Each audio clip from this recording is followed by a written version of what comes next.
Arts of Indus valley civilization. पहले हम इस सिविलाइजेशन के बारे में कुछ बेसिक बातें जान लेते हैं। देखो, ये सिविलाइजेशन यानी इंडस वैली सिविलाइजेशन इमर्ज हुई third millennium of BCE. BC का मतलब मैंने आपको बताया था बिफोर कॉमन ईरा, और मिलेनियम का मतलब होता है 1000 ईयर्स। तो थर्ड बीसीई का मतलब क्या हुआ? 1 जनवरी 2001 बीसी से लेके 31 दिसंबर 3000 बीसी। तो ये मतलब हुआ थर्ड मिलेनियम बीसी का। सेकेंड हाफ का मतलब यहां पे क्या हुआ?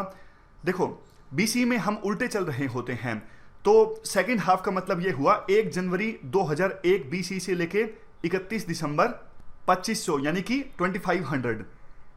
अगर देखो हमसे कोई पूछे कि अभी कौन से मिलेनियम में हम चल रहे हैं, अभी भी थर्ड मिलेनियम है, थर्ड मिलेनियम में हम एंटर कर चुके हैं, लेकिन हम थर्ड मिलेनियम सीई में हैं, कॉमन ईरा में है, ना कि बिफोर कॉमन ईरा में।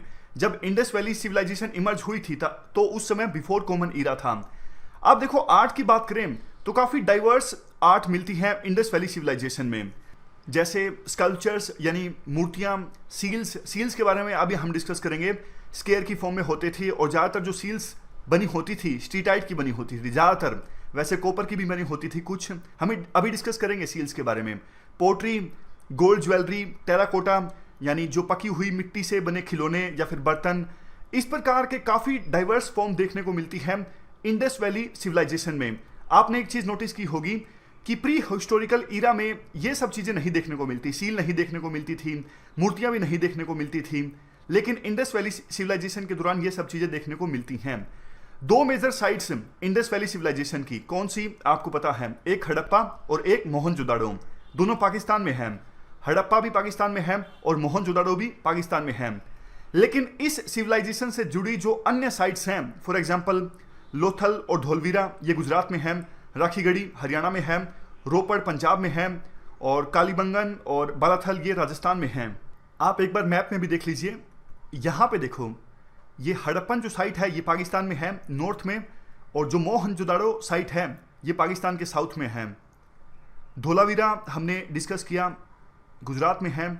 इसके अलावा राखीगढ़ी हरियाणा में है, कालीबंगन ये राजस्थान में है। तो ये इन साइट्स पर आप एक बार नज़र जरूर डाल लीजिएगा। कई बार यूपीएससी पूछ लेती है कि कौन सी साइट कौन से स्टेट में है, या फिर क्या इनके बारे में पूछा जा सकता है, क्या हड़प्पा और जो मोहनजोदाड़ो की साइट्स हैं क्या ये इंडिया में है? नहीं, इंडिया में नहीं है, पाकिस्तान में है। देखो, वैसे हड़प्पन ईरा में सिविक प्लानिंग बहुत ही अच्छी थी। हाउसेस को सिस्टमेटिक ढंग से बनाया गया था, जो गलियां थी वो राइट एंगल पे एक दूसरे को काटती थी, ड्रेनेज सिस्टम काफ़ी अच्छा था, पब्लिक बाथ, तो मतलब सिविक प्लानिंग बहुत ही ज़्यादा अच्छी थी हड़प्पन टाइम्स में। सबसे पहले हम बात करते हैं स्टोन स्टैचूज़ की। देखो, हड़प्पा में और मोहनजोदाड़ो में पत्थर से बनी 2 प्रतिमाएं जिन पर बहुत ही ज़्यादा डिस्कशन हुई है। पहली प्रतिमा रेड सैंडस्टोन से बना टोर्सो। देखो, टोर्सो का मतलब होता है हिंदी में धड़, यानी लिम्स नहीं है, सर नहीं है, तो इस चीज़ को कहते हैं टोर्सो। रेड सैंडस्टोन से बना टोर्सो, ये जो तस्वीर आप देख रहे हो, बहुत ज़्यादा डिस्कशन हुई है पत्थर से बनी इस प्रतिमा पर। और दूसरी प्रतिमा स्टीटाइट से बना ये दाढ़ी वाला आदमी। ऐसा विश्वास है कि ये जो दाढ़ी वाले आदमी हैं ये प्रीस्ट थे, मतलब पुरोहित थे उस समय। इनकी शॉल देख सकते हो आप, जो राइट हैंड है इनका, राइट हैंड के नीचे से जाती है शॉल, लेकिन जो लेफ्ट हैंड है उसके ऊपर से जाती है, और शॉल पे ये पैटर्न देखा जा सकता है।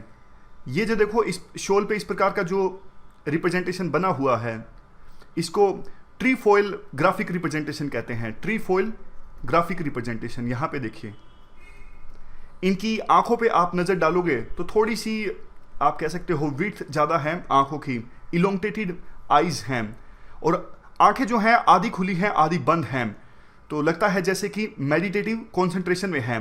देखो, ये सारी बातें एनसीईआरटी में लिखी हुई हैं, इसलिए थोड़ा सा अगर हम डिस्कस करेंगे तो काफ़ी बेहतर रहेगा। अब हम डिस्कस करते हैं ब्रोंज कास्टिंग के बारे में। ब्रोंज कास्टिंग का मतलब है ब्रोंज की सहायता से चीज़ों को ढालना, चीज़ों को बनाना। किस प्रकार से? देखो, ब्रोंज की सहायता से विभिन्न चीज़ें बनाई जाती थी हड़प्पन टाइम्स में। सबसे पहले देखो क्या किया जाता था, वैक्स यानी मोम की सहायता से किसी भी आकृति को बनाया जाता था। जैसे ये डांसिंग गर्ल की आकृति है, मोम यानी कि वैक्स की सहायता से इस डांसिंग गर्ल की आकृति को बनाया।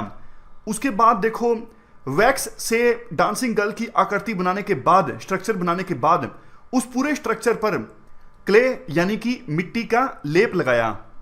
यानी कि हमने जो स्ट्रक्चर वैक्स से बनाई थी, अब उस पूरे वैक्स के स्ट्रक्चर को हमने मिट्टी से कवर कर दिया।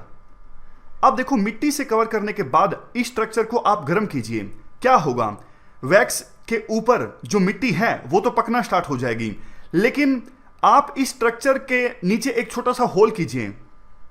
तो होल करने के बाद देखो जब आप पूरी स्ट्रक्चर को गर्म करोगे तो वैक्स गर्म होके इस आकृति से नीचे निकल जाएगा और ऊपर रह जाएगी सिर्फ मिट्टी, यानी पूरा स्ट्रक्चर खोखला हो जाएगा। खोखला इसलिए हो जाएगा क्योंकि वैक्स तो गर्म होने पे पिघल गया, वो तो इस पूरे स्ट्रक्चर से बाहर आ गया, नीचे हमने एक होल किया था।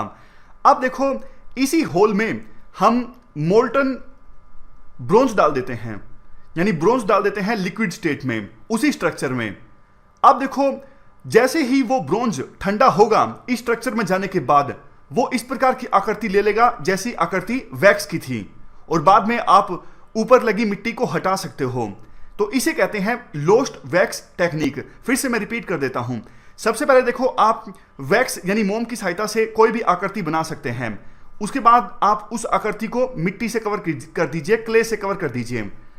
मिट्टी से कवर करने के बाद आप नीचे एक छोटा सा होल कीजिए और इस पूरे स्ट्रक्चर को गर्म कीजिए। क्या होगा, मिट्टी तो पक जाएगी, लेकिन गर्म होने पे जो वैक्स है वो पिघल के बाहर आ जाएगा और ये स्ट्रक्चर खोखला हो जाएगा, मिट्टी का बन जाएगा। लेकिन अब इसी स्ट्रक्चर में आप मोल्टन ब्रोंज डालोगे जो ठंडा होने पे वही स्ट्रक्चर ले लेगा जो पहले वैक्स का था। बाद में आप ऊपर लगी मिट्टी को हटा सकते हो। तो अंतिम जो स्ट्रक्चर आपको प्राप्त होगा वो ब्रोंज का इस प्रकार से प्राप्त होगा अगर आपने वैक्स का इस प्रकार से स्ट्रक्चर बनाया था। तो ये है lost wax technique. Lost wax technique की सहायता से देखो जो स्ट्रक्चर्स तैयार किए गए थे उनमें से दो ये काफी ज्यादा फेमस हुए, एक तो डांसिंग गर्ल का और एक ये बफेलो का जिसका हेड ऊपर उठा हुआ है। एक इंपॉर्टेंट बात यहां पर देखो, जो ये ब्रोंज कास्टिंग टेक्निक है वो इंडस वैली सिविलाइजेशन के ऑलमोस्ट सभी सेंटर्स पर फेमस हुई। कुछ जगह पे लोस्ट वैक्स टेक्निक में ब्रोंज की जगह कॉपर का इस्तेमाल किया जाता है। तो इस सिचुएशन में इसे कॉपर कास्टिंग कह दिया जाता है, मतलब कॉपर की सहायता से चीजों को ढालना, कॉपर की सहायता से चीजों को आकार देना। यहां पर आगे बताया गया है लोथल जो कि एक सेंटर है इंडस वैली सिविलाइजेशन का, यहां पर कॉपर से बने डॉग और बर्ड पाए गए थे। इसके अलावा कालीबंगन में ब्रोंज फिगर बुल का, ये काफी फेमस हुए। और देखो ये जो चीजें हैं वो उतनी ही अच्छी हैं जिस प्रकार से हड़प्पा और मोहनजोदाड़ो में ह्यूमन फिगर्स पाई गई हैं। ऐसा नहीं कि हड़प्पा में और मोहनजोदाड़ो में जो ह्यूमन फिगर्स पाई गई थी वो तो बहुत ही सुपीरियर थी, और बाकी जो इंडस वैली सिविलाइजेशन के जो छोटे छोटे सेंटर्स थे जैसे लोथल और कालीबंगन, यहाँ पे ब्रोंज से बनी जो फिगर्स पाई गई थी वो अच्छी नहीं थी। ऐसा नहीं था, लोथल और कालीबंगन में जो ब्रोंज फिगर्स मिली थी उनकी क्वालिटी किसी भी प्रकार से कम नहीं थी। और जो देखो ये मेटल कास्टिंग टेक्निक है ये एक परंपरा के तौर पे आगे आगे चलती रही। लेट हड़प्पा और कैल्कोलिथिक साइट्स जैसे कि महाराष्ट्र में दैमाबाद, यहाँ पर भी मेटल कास्ट से बनी जो प्रतिमाएं हैं उनके बहुत ही अच्छे एग्जाम्पल्स देखे गए हैं। अब बात करते हैं टेराकोटा यानी पकी हुई मिट्टी से बने स्ट्रक्चर्स की। देखो इंडस वैली सिविलाइजेशन के दौरान पकी हुई मिट्टी से भी बहुत सारे स्ट्रक्चर्स बनाए गए। आप एक बार स्क्रीन पे नजर डालिए, ये जो स्ट्रक्चर्स हैं ये टेराकोटा से बनाए गए हैं, यानी पकी हुई मिट्टी से बनाए गए हैं। देखो टेराकोटा से जो स्ट्रक्चर्स बनाए गए थे इन स्ट्रक्चर्स की क्वालिटी ब्रोंज स्ट्रक्चर्स की क्वालिटी की तुलना में ज्यादा अच्छी नहीं थी। ब्रोंज की सहायता से जो स्ट्रक्चर्स बनाए गए थे उनकी क्वालिटी ज्यादा अच्छी थी। हम बात करते हैं किस किस तरह की आकृतियां बनाई गई थी पकी हुई मिट्टी की सहायता से। Toy carts with wheels, whistles यानी सीटी, रैटल्स, झुनझुना, बर्ड्स, एनिमल्स, तो ये सब स्ट्रक्चर्स बनाए गए थे टेराकोटा यानी पकी हुई मिट्टी की सहायता से। इसके अलावा terracotta mask of a horn deity, एक देवता जिसके सींग हैं, उनका मास्क भी बनाया गया था पकी हुई मिट्टी की सहायता से। और कई सारे फिगर्स जैसे दाढ़ी वाला एक मेल पर्सन जिसके जो बाल हैं वो करली हैं, पोस्चर बिल्कुल सीधा है, लेग्स थोड़े थोड़े डिस्टेंस पे हैं, मतलब गैप है लेग्स के बीच में। तो ये विश्वास किया जाता है ये जो फिगर था वो एक देवता का फिगर था। क्वेश्चन देखो यूपीएससी इस प्रकार से पूछ सकती है, क्या इंडस वैली सिविलाइजेशन ने टेराकोटा से बने यानी पकी हुई मिट्टी से बने देवताओं के स्ट्रक्चर बनाए गए थे या फिर नहीं बनाए गए थे। बिल्कुल माइन्यूट डिटेल्स, लेग्स के बीच डिस्टेंस ज़्यादा था या कम था, इस प्रकार के क्वेश्चंस पूछे जाने की संभावना ऑलमोस्ट नील है। वैसे देखो, टेराकोटा से बना एक बहुत ही इंपॉर्टेंट फिगर है मदर गॉडेस का। यहाँ पे देखिए, ये जो फिगर है पकी हुई मिट्टी से बना स्ट्रक्चर मदर गॉडेस का, ये इस पर बहुत ज़्यादा डिस्कशन हुई है। वैसे गुजरात की साइड्स जैसे कि लोथल या फिर राजस्थान में कालीबंगन, इन जगहों पे पकी हुई मिट्टी से बने जो स्ट्रक्चर्स मिले हैं वो थोड़े ज़्यादा रियलिस्टिक मिले हैं, मतलब उनकी क्वालिटी फिर भी थोड़ी ठीक ठाक दिखती है। अदरवाइज बाकी जगहों पर जो पकी हुई मिट्टी से बने स्ट्रक्चर्स मिले हैं उनकी क्वालिटी थोड़ी क्रूड है। अब बात करते हैं सील्स की। आर्कियोलॉजिस्ट ने इंडस वैली सिविलाइजेशन ईरा की हजारों सील्स को डिस्कवर किया है। पहले आप नजर मार लीजिए सील्स पर। हम बेसिक जानकारी डिस्कस करते हैं सील्स के बारे में। वैसे तो देखो, सील्स काफी तरह के एलिमेंट से बनी होती थी, जैसे कॉपर, गोल्ड, इवन हाथी दांत भी, अगट एक प्रकार का स्टोन होता था, चर्ट जो कि सिलिका से बना एक रॉक होता था, कॉपर, फयांस, इसमें सिरामिक होता था, टेराकोटा।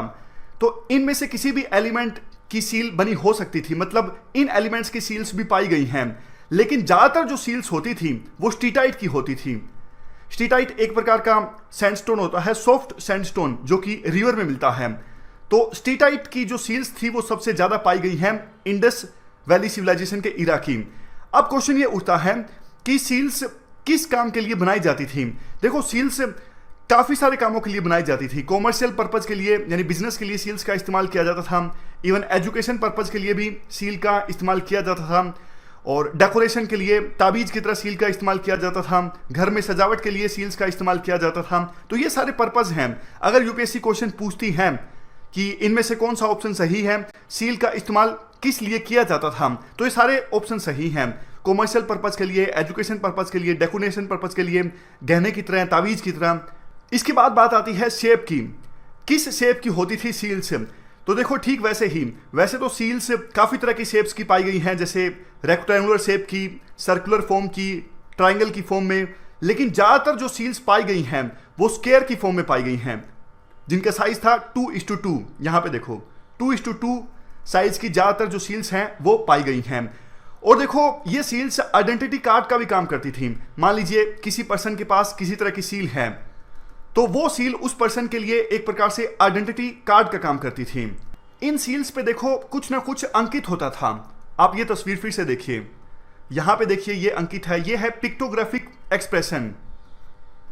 तो काफी तरह की पिक्टोग्राफिक एक्सप्रेशन होती थी सील्स के ऊपर। काफी एनिमल्स की, जैसे यूनिकॉर्न बुल यानी एक सिंग वाला bull, rhino, tiger, elephant, bison, goat, buffalo, तो इन सब एनिमल्स की पिक्टोग्राफिक एक्सप्रेशन देखने को मिल सकती है सील्स के ऊपर। इसके अलावा एक जो सील काफी फेमस हुई वो है पशुपति महाराज की। इनको लिंक किया जाता है आज के समय शिवजी भगवान से। ये देखो, यहां पर लिखा भी हुआ है great variety of motifs. Motifs का मतलब है थीम्स, सब्जेक्ट मैटर, विशेष लक्षण। Animals including those of bull with और विदाउट हम्प। हम्प देखो क्या होता है, एनिमल का उभरा हुआ भाग। यहां पर स्क्रीन पे देखिए, ये जो पार्ट होता है एनिमल का, थोड़ा जो ऊपर उठा हुआ होता है, इसे हम्प कहते हैं। तो एनिमल की जो पिक्चर्स हैं वो हम्प के साथ भी हैं और हम्प के बिना भी हैं। लेकिन जो मोस्ट रिमार्केबल सील है वो है ह्यूमन फिगर बीच में सेंटर में और आसपास एनिमल्स की। एक बार स्क्रीन पे फिर से नजर डालिए, यहां पर बीच में ह्यूमन फिगर और आसपास एनिमल्स। इस सील पे बहुत ज्यादा डिस्कशन हुई है। कुछ लोग ये मानते हैं कि बीच में जो ह्यूमन फिगर है ये पशुपति महाराज की है, और कुछ लोग ये भी कहते हैं कि बीच में जो ये फिगर है वो किसी फीमेल देवता की है, जिसे ह्यूमन फिगर के तौर पे डेपिक्ट किया गया है। यहाँ पर काफ़ी सारे इंफॉर्मेशन दी हुई है इस सील के बारे में। जैसे देखो, आप देख सकते हैं राइट हैंड साइड में टाइगर है, एलिफेंट है, और लेफ्ट हैंड साइड में राइनो है, बफेलो है। नीचे आप सींग वाले हिरन्स देख सकते हो। तो ये हमने डिस्कशन की सील्स के बारे में। अब हम पोट्री के बारे में डिस्कस करेंगे। पोट्री का सिंपल मीनिंग है मिट्टी के बर्तन। इंडस वैली सिविलाइजेशन ईरा में बने बहुत से मिट्टी के बर्तन पाए गए हैं। और देखो, उसमें चलन ज़्यादा पहिए से बर्तनों को बनाने का था, यानी व्हील की सहायता से बर्तनों को बनाया जाता था। हैंडमेड बर्तनों का जो चलन था वो बहुत कम था, यानी हाथ की सहायता से बर्तनों को बनाने का चलन कम था। और प्लेन पोट्री ज़्यादा कॉमन थी। बर्तनों को बना दिया लेकिन उस पर ज़्यादा पेंट नहीं किया गया, सिंपल ही रखा गया। और प्लेन जो पोट्री होती थी उसे रेड क्ले यानी लाल मिट्टी की सहायता से बनाया जाता था। उस पर या तो फाइन रेड और ग्रे कलर की एक स्ट्रिप यानी स्लिप देखने को मिलती थी और कई बार नहीं भी देखने को मिलती थी। और बर्तनों में कई बार नोब भी होता था। नोब मतलब आपने देखा होगा कि बर्तनों में इस प्रकार की जो घुंडी होती है पकड़ने के लिए या फिर कई बार डेकोरेशन के लिए भी इस तरह की नोब बर्तनों पे लगाई जाती है। तो इस प्रकार के बर्तनों का भी चलन था। अगर यूपीएससी पूछती है कि नोब वाले बर्तन यानी घुंडी वाले बर्तन मिलते थे या नहीं मिलते थे, डेफिनेटली सर्टेनली मिलते थे। यहाँ पर हम बात करें ब्लैक पेंटेड वेयर की, यानी वो बर्तन जिनको काले रंग से पेंट किया जाता था, उन पर एक लाल रंग की स्ट्रिप भी लगाई जाती थी, स्लिप भी लगाई जाती थी। और उस स्लिप में ज्योमेट्रिक पैटर्न देखने को मिलता था, एनिमल के डिजाइन्स देखने को मिलते थे। पॉलीक्रोम पोट्री यानी वो पोट्री, वो मिट्टी के बर्तन जिनको पेंट किया गया है कई सारे कलर से, ऐसी पोट्री बहुत ही कम देखने को मिलती थी। यानी पोट्री बना दी, मिट्टी के बर्तन बना दिया और उसके बाद उस बर्तन को कई सारे कलर से रंग किया गया, नहीं। जैसा मैंने आपको बताया, प्लेन पोट्री ज़्यादा चलन में थी और पॉलीक्रोम पोट्री यानी कई सारे रंग वाली जो पोट्री थी बहुत रेयर थी। अगर होती थी, मान लो 2-3 छोटे छोटे बर्तन बना भी दिए, कई सारे रंग से उनको पेंट कर भी दिया गया, तो रेड, ब्लैक, ग्रीन और रेयरली वाइट और येलो ये सब कलर्स देखने को मिलते थे और ज्योमेट्रिक पैटर्न्स भी देखने को मिलता था। इसके अलावा इंडस वैली सिविलाइजेशन में परफोरेटेड पोट्री भी देखने को मिलती थी। परफोरेटेड का मतलब है यहां पर छेद वाली पोट्री। एक बार आप स्क्रीन पे पिक्चर देखिए, इस प्रकार की जो पोट्री थी, यहां पे छेद, बीच में एक बड़ा छेद। तो आपके दिमाग में एक क्वेश्चन आया होगा कि कोई भी चीज इसमें स्टोर करके रखेंगे, कैसे स्टोर होगी? इतने सारे तो होल्स हैं, इतने सारे तो छेद हैं। देखो, इस प्रकार की जो पोट्री थी उसका इस्तेमाल किया जाता था मेनली लिक्वर यानी शराब को छानने के लिए। समझ गए? तो यूपीएससी पूछ सकती है क्या परफोरेटेड पोट्री थी या नहीं थी? थी, और इसका इस्तेमाल किया जाता था लिकर यानी शराब को छानने के लिए। हाउस होल्ड्स के लिए जो पोट्री उसमें बनाई जाती थी, बहुत ही ज़्यादा शेप्स में काफ़ी डाइवर्स तरह की पोट्री मतलब मिलती हैं। और वो उन सबको यूज़ किया जाता है डेली प्रैक्टिकल यूज़ के लिए। जैसा अभी हमने डिस्कस किया, परफोरेटेड पोट्री अलग, नोब वाली पोट्री अलग, छोटे बर्तन, बड़े बर्तन, तो काफ़ी डाइवर्स तरह की पोट्री देखने को मिलती है। और घर में उनका यूज़ भी किया जाता था प्रैक्टिकल यूजेस के लिए। लास्ट में मिनिएचर वेसल के बारे में बोला जाता है, छोटे छोटे बर्तन जिनका जो हाइट है वो 1/2 इंच से भी कम, और ऐसे बर्तनों को बहुत ही अच्छे ढंग से बनाया गया था, मतलब देखने में वाकई लगता था कि कोई चीज़ है। इसके बाद देखो पेंटेड अर्थन जार, इस पे बहुत ज़्यादा डिस्कशन हुई है। आप एक बार स्क्रीन पे पिक्चर देख लीजिए, ये है पेंटेड अर्थन जार, या फिर ये भी साइड में जो पिक्चर है ये पाया गया है मोहनजोदाड़ो में। पोटर्स के द्वारा यानी कुम्हार के द्वारा बनाया जाता था इसे व्हील की सहायता से, पहिए की सहायता से, और शेप मैनिपुलेट की जाती थी फिंगर्स के प्रेशर से। यानी जैसे शेप देनी होती थी वहाँ पे ज़्यादा स्ट्रेस दिया जाता था, ज़्यादा प्रेशराइज किया जाता था फिंगर्स यानी उंगलियों की सहायता से। और देखो, मिट्टी को पकाने के बाद पेंट किया जाता था ब्लैक कलर से, बाद में पॉलिशिंग भी की जाती थी ताकि फिनिशिंग टच दिया जा सके। और जो सब्जेक्ट मैटर यानी थीम देखने को मिलती है, जैसे यहाँ पे देखो मोटिव क्या है, ऊपर क्या छपा हुआ है, ये जो थीम देखने को मिलती थी ये वेजिटल यानी प्लांट से संबंधित और ज्योमेट्रिक पैटर्न बना दिए, जैसे स्क्वायर, रेक्टेंगल या फिर इस प्रकार का कोई डिजाइन बना दिया। मतलब ज्योमेट्रिक फॉर्म्स या फिर प्लांट से संबंधित किसी प्रकार की थीम देखने को मिलती थी इन पेंटेड अर्थन जार के ऊपर। डिजाइन काफी सिंपल रखे जाते थे। तो ये हमने पोट्री डिस्कस की। अब हम डिस्कस करेंगे बीड्स एंड ऑर्नामेंट्स के बारे में। हड़प्पन समय में देखो, मैन और वुमेन को अपने आप को सजाने का बहुत ज्यादा शौक था, तो कई तरह के ऑर्नामेंट्स यानी आभूषणों की सहायता से मैन और वुमेन अपने आप को सजाते थे।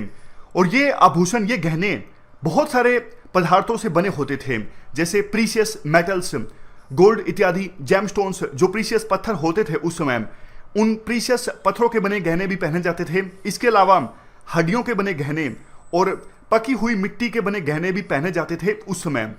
किस प्रकार के गहने होते थे? नेकलेस यानी हार, फिलेट्स, चोटीबंद, आर्मलेट्स, बाजू पे जो इस प्रकार का गहना लगाते हैं। इसके अलावा फिंगर रिंग्स, उंगलियों में पहने जाने वाली अंगूठी। तो देखो ये सब जो आभूषण हैं वो तो वुमन और मैन दोनों के द्वारा पहने जाते थे, लेकिन कुछ अलग से चीज़ें वुमन जैसे कमरबंद, ईयरिंग्स जो कानों में बाली पहनी जाती है, एंकलेट्स यानी पायल, ये चीज़ें स्पेशली वुमन के द्वारा पहनी जाती थी। मोहनजोदाड़ो से और लोथल से बहुत ही बड़ी मात्रा में ज्वेलरी मिली है, इंक्लूडिंग गोल्ड से बने नेकलेस और सेमी प्रीशियस स्टोन से बने नेकलेस, कॉपर से बने ब्रेसलेट्स और मनके यानी बीड्स, गोल्ड से बनी ईयरिंग्स, हेड ऑर्नामेंट्स, सिर पे जो आभूषण लगाए जाते हैं वो, बटन्स और बीड्स यानी मनके स्टीटाइट से बने और जम स्टोन्स भी। तो ये सारे आभूषण मिले हैं मोहनजोदाड़ो में और लोथल में। ऑर्नामेंट्स को यानी आभूषणों को बहुत ही बेहतर ढंग से क्राफ्ट किया जाता था, यानी बनाया जाता था। तो आभूषण है तो अच्छे से तो बनाएंगे ही, क्योंकि सजावट के लिए बनाए जा रहे हैं। हरियाणा के फरमाना में एक कब्रिस्तान भी मिला है, वहां पर डेड बॉडीज को दबाया जाता था ऑर्नामेंट्स के साथ, यानी कि आभूषणों के साथ।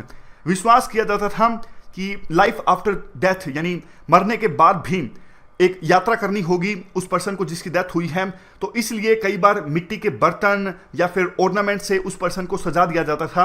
विश्वास था कि डेथ के बाद वो पर्सन किसी दूसरी दुनिया में जा रहा है, इसलिए उसको डेकोरेट करके भेजा जाए। इंडस वैली सिविलाइजेशन में देखो बीड्स यानी मनकों की जो इंडस्ट्री थी वो काफी वेल डेवलप्ड थी। ये साबित होता है जो फैक्ट्रीज मिली हैं बीड्स की चंदूराव और लोथल से। बीड्स को देखो बनाया जाता था कई सारे प्रीशियस स्टोन से, जैसे carnelian, amethyst, jasper, crystal, quartz, steatite, turquoise, lapis lazuli. ये सब प्रीशियस स्टोन्स हैं अलग अलग कलर के। मैं आपको स्क्रीन पे ना इन स्टोन्स की पिक्चर दिखा देता हूँ किस कलर का कौन सा स्टोन होता था। ये देखो रेडिश कलर का ये स्टोन होता था कार्लियन, एमिथाइस्ट, जस्पर, उसके बाद टर्कोइज और लेपिस लाजुली। तो अलग अलग कलर के जो स्टोन्स होते थे उनसे बीड्स यानी मनके बनाए जाते थे। इसके अलावा मेटल्स जैसे कि copper, bronze, gold, shell, faience, ceramic से बनता था फायंस। इसके अलावा टेराकोटा, पकी हुई मिट्टी, तो इन सब मेटल्स से भी बीड्स को मैन्युफैक्चर किया जाता था। और ये बीड्स देखो कई सारी शेप्स में होते थे, जैसे डिस्क की शेप में, सिलेंड्रिकल शेप में, स्फेरिकल शेप में, बैरल शेप में और सेगमेंटेड शेप में भी। बहुत सारे स्पिंडल्स भी मिले हैं। हड़प्पन समय में बहुत सारे स्पिंडल्स भी होते थे। इसका मतलब यह है कि उस समय कॉटन और वूल की जो स्पिनिंग यानी कताई बहुत ज़्यादा कॉमन थी। स्पिनिंग में क्या होता है, फाइबर को सूत में कन्वर्ट किया जाता है, यान में कन्वर्ट किया जाता है, इसको कहते हैं स्पिनिंग। तो कॉटन और वूल की स्पिनिंग बहुत ज़्यादा कॉमन थी उस समय। ये हमें पता लगता है क्योंकि बहुत सारे स्पिंडल्स मिले हैं हड़प्पन समय के। इसके अलावा देखो इंडस वैली सिविलाइजेशन ईरा के दौरान मैन और वुमेन दो अलग अलग तरह के अटायर यानी पोशाक पहनते थे, similar to dhoti and shawl. हमने डिस्कस किया इस दाढ़ी वाले बाबा के बारे में। इन्होंने देखो ऊपर शॉल पहन के रखा है, नीचे धोती पहन के रखी है। शॉल जो है वो राइट हैंड के नीचे से जा रही है और लेफ्ट हैंड के ऊपर से जा रही है। तो इन्हीं सभी चीज़ों को डिस्क्राइब किया गया है यहाँ पर। कुल मिला के आप कह सकते हैं कि जो इंडस वैली सिविलाइजेशन ईरा के लोग थे फैशन के प्रति बहुत ही ज़्यादा सजग थे। अलग अलग तरह के हेयर स्टाइल्स करते थे जो आज भी आप कह सकते हो कि फैशन में हैं। सिनेबार एक प्रकार का मिनरल है, इसे इस्तेमाल किया जाता था कॉस्मेटिक्स की तरह, यानी मेकअप के लिए सिनेबार मिनरल का इस्तेमाल किया जाता था। आप स्क्रीन पे पिक्चर देख लीजिए, ये है सिनेबार मिनरल। इसके अलावा उस समय फेस पेंट, लिपस्टिक, आईलाइनर, ये सब चीज़ें भी बहुत ही ज़्यादा कॉमन थी। तो इसीलिए आप कह सकते हो कि हड़प्पन समय में लोग फैशन के प्रति बहुत ही ज़्यादा सजग थे। अब देखो लास्ट में थोड़ा थोड़ा इन सब के बारे में बताया गया है, जैसे dancing girl, painted earthen jar या फिर मदर गोडेस, ये सब हमने वैसे डिस्कस कर लिए हैं। डांसिंग गर्ल के बारे में हमने डिस्कस किया था कि इंडस वैली सिविलाइजेशन ईरा की काफ़ी सारी मूर्तियाँ मिलती हैं कॉपर से बनी डांसिंग गर्ल्स की। 4 इंच की ये प्रतिमाएं हैं यानी मूर्तियां हैं, और जो बाल हैं वो खुले नहीं छोड़ के रखे, जूड़ा बना के रखा है। तो ये छोटी छोटी चीज़ें यहाँ पर बता रखी हैं। अर्थन जार के बारे में हमने अलग से डिस्कस किया था। मदर गोडेस की फिगर भी बहुत ज़्यादा मिलती है।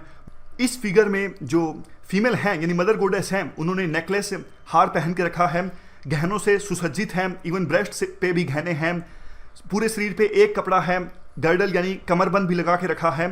तो ये सब बेसिक इन्फॉर्मेशन है मदर गोडेस के बारे में। ये फिगर्स काफ़ी क्रूड फॉर्म में हैं।